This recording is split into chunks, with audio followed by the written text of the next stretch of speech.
Everyone loves passive money, right? I make money as I sleep. Yep. I get it.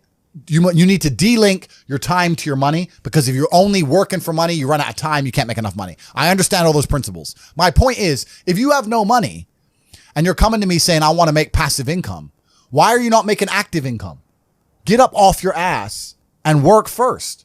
Because there's no such thing as completely, truly 100% passive. You're going to have to check on it. You're going to have to maintain it. You're going to have to find a new tenant for that property. You're going to have to make sure that DeFi crypto farm you're in doesn't go to zero. It's not a rug pull. Yeah. You're always going to have to keep an eye on it, right? But the idea that people with no money are already so concerned with making money without work is amazing to me. You should be worried about active income. If you show me, if I'm a brokey and you show me how to make $1,000 an hour, I don't sit there and go, okay, but how can I make that passive? I go, cool, I'm making $18,000 a day because I'm going to work. Dude, you don't need to worry about passive income until you have no more time. I look at passive income because I have 18 hours a day I work. When all 18 of those hours are done and my workload still isn't finished, I have to find a way to make some of those income streams passive, either via staff or whatever else. Yep. And that's how I work smart. I use all of my time, and when all my time is done, now I have to become more efficient so that I can get more done within the same time frame. To sit there and say, I don't want to use my time, so I want passive income is dumb shit. The 16-year-old making 45 grand a month, if he was to sit to me and go, I don't want to make the TikToks, I want someone else to do it, make it passive, that he wouldn't be making any money. He's just working. You have to just work. Some point you have to bite the bullet and just work. So when someone comes to me talking about passive income and they're a brokey, I'm like, you are just lazy. You are lazy. You will never get anywhere. Lazy people never get anywhere in life. Doesn't matter what it is. Doesn't matter if it's tennis or money. If you're lazy, you're never going to get there. I feel uncomfortable with a lot of money in my bank. So that's another thing. Like, I'm now at the point where I don't really carry money at all. I don't have any way of paying for things, because anytime I'm anywhere, I'm with like my PA or my security team, whatever. So it's almost weird how quickly you get used to like walking in somewhere, eating, and just walking out. I don't pay, and someone else sits and pays for me. Sorts it. So, yeah, so it's weird. I don't pay for anything. I don't have any money. I don't have any of that stuff anymore because... that sounds like true freedom, though. You don't have to worry about the money at all. I don't look at the price of anything. I don't look at the price of anything. If a new car launches and I want it, I just say, give me this. And sort it. Yeah, literally, give me one. What options? All of them. Just tick every box, buy. And cars turn up at the house that I've forgotten I've bought. And when did you reach that level of wealth? Was it within the last couple of years, or were you at that stage beforehand? I was always fairly well off, but in the last, I'd say 3 years, I got to a point where money is truly not real. Money has no value whatsoever for me anymore. So if I want something, I'll just buy it. What do? Starting from scratch, you're in London, you got nothing, you got no contacts, you're not in your war room, and you need to make £10,000. I've never done it before. However, you'd have to start with selling something. Yeah. You'd have to start with becoming the middleman of something, and you'd have to start by taking a commission. That's the first thing you could do. Like the London dropped in the middle of zero and doing it physically, I'm not sure. I think no matter where I was dropped, I would turn to the internet, no matter what. Okay. I think that because the internet's just a global marketplace, it's just so much better. I'd find somebody with, okay, so let's say I had nothing, right?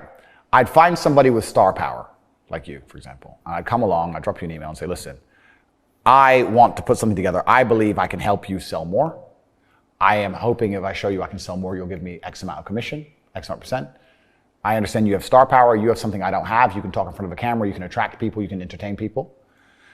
What are you currently selling? You're selling this. Okay, if I bring X amount of 1,000 people, will I be able to get this percent?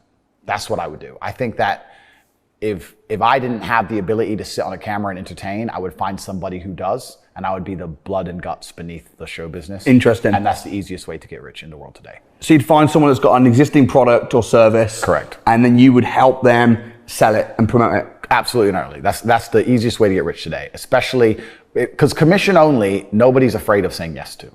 The kind of people who are really genuinely upset by what I say are the kind of people who can't truly learn anything and become successful in life. Yeah. I obviously know what I'm talking about to some degree, right?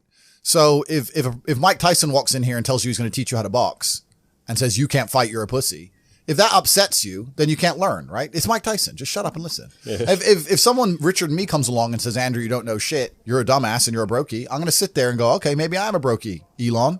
Tell me something.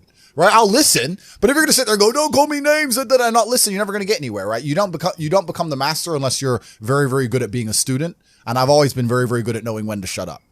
My entire life, I've always woken up thinking or feeling like I had an enemy to fight against.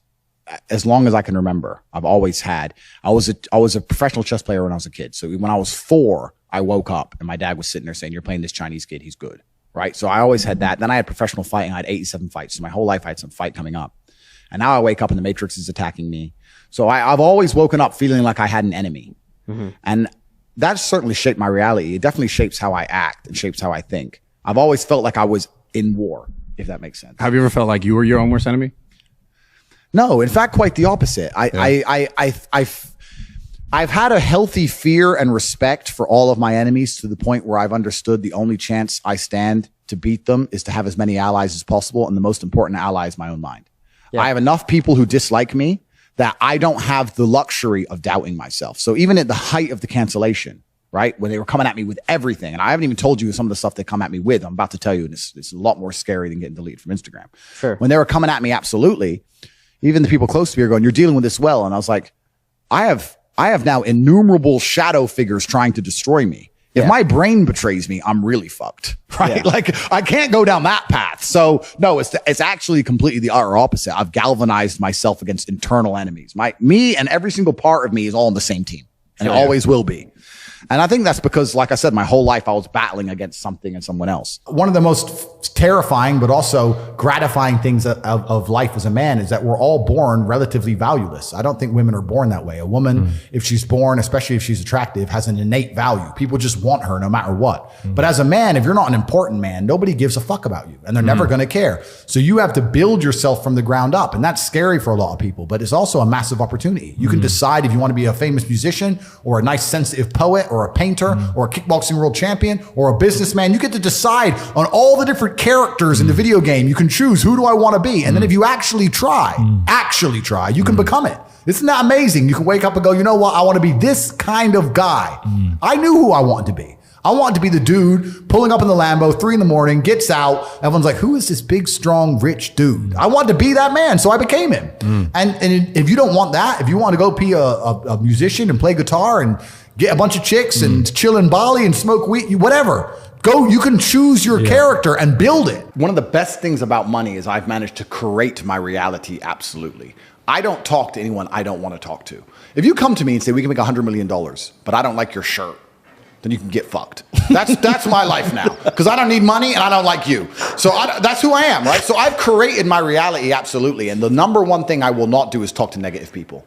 I don't want to hear, I don't care what your story is. I don't care what happened. If all you do is complain, you are not around me, because it is sticky. It's sticky to you. It's sticky to the universe. It leaves a residue. I don't want to hear it. Everyone around me is happy. And not only happy, we're the kind of people, if we're in a trench and we're getting shelled, we're laughing. Yep. We're like, missed. Woo-hoo. That's who we are. Bro, they just hit me with the largest Matrix attack on the planet. I should be destitute and disappeared. Here I am on your podcast. I just pulled up in a brand new sports car. I'm like a cockroach, and you drop the nuke to kill everyone. The cockroach crawls out with top G on the back. It's all hilarious, bro. It's a joke. Human trafficking for TikTok. The whole thing's a joke, but here I survive. So you have to be that person. And even my brother and I in jail, sometimes we just look at each other. We'd be sitting there in jail, and sometimes we'd look at each other and just burst out laughing. Like, this is so ridiculous. But I don't have time for negative people. And especially when negative people come out with their sub stories, I guess I'm kind of fortunate that God has put me through so many difficult things. When people tell me their sub stories, I'm sitting there going, is that it? You're a fuck up because of that? You should have seen what I had to do. Like, so I don't even want to hear it. I'm uninterested in it. And you're right. You have to be careful who you're around, because you are the sum of the 5 people you spend the most time with. I knew a guy who wanted to be a musician. And I'd meet him and say, how are things going? He'd go, bro, nearly finished my song, gonna finish my album, and we're gonna make a lot of money. I was like, cool. 6 months later, I'd see him, how's things? Hey, bro, almost done with the album. I was like, it's been 6 months. An album? Yeah, but you don't understand. You gotta mix the track. It takes time. Mixing a track, okay, we have computers, what, 10 minutes? Okay, two days. It's been 6 months, bro. Like, and I'd sit to him and say, it can't take this long. You're just smoking weed. You're not working. And he's like, no, you don't know. So I thought, okay, I'll make a track. So I made a song. I wrote some lyrics and hit a guy up, got a beat, got a mic. I know I'm not talented. Yeah. Talked, blah, blah, blah. I made a song in 2.5 hours. And I started releasing these songs I made in 2 hours. And it was just to spite that guy, just to teach him a lesson about how speed works. It's funny because obviously not because of my musical talents, but because of my influence everywhere else. I got millions of views on my videos. Yeah. So I beat him. Yeah. So it's like, how By many views far. how many views you got? Yeah. 0. And it's not because the songs are good, not because I think I'm a musical genius, but you're Tate. because I'm Tate. But yeah, they're like an hour, Yeah. 2 hours. I threw them together, and it was just a lesson in speed to make sure that I wasn't making any mistakes. When he was telling me it genuinely took months, I knew he was wrong, but the only way you truly know is to do. So I was like, this has to be a lie. So I made a song in 2 hours. I made a video in 3 hours, and boom, boom. From 9 a.m. till 1 p.m., bang, millions of views, done. And he's still talking about his album. He's probably still talking about it today. It's coming out soon. Probably doesn't even exist. Comes Be out ready. tomorrow. Yeah, be ready. It's coming. Yeah. Look,